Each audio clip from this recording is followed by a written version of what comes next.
further. Sally. Chris, thank you very much indeed.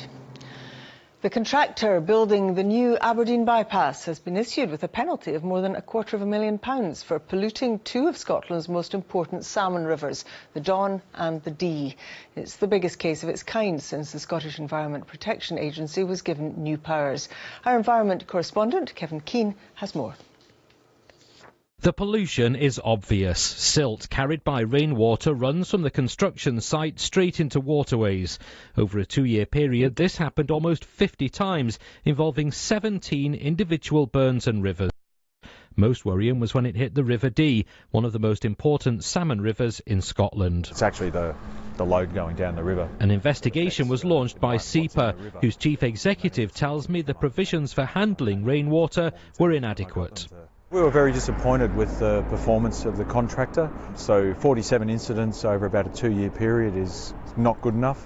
And it's hard to judge what the actual damage was because you're talking about water courses that cover a long distance.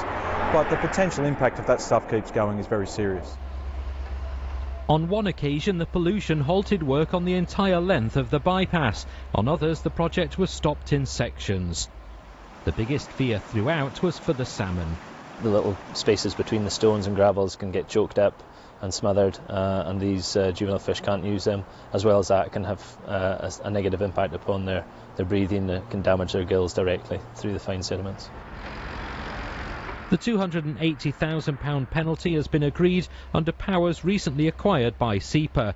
It avoids the need for lengthy prosecutions and means greater benefits for affected areas, in this case several fishing and community groups.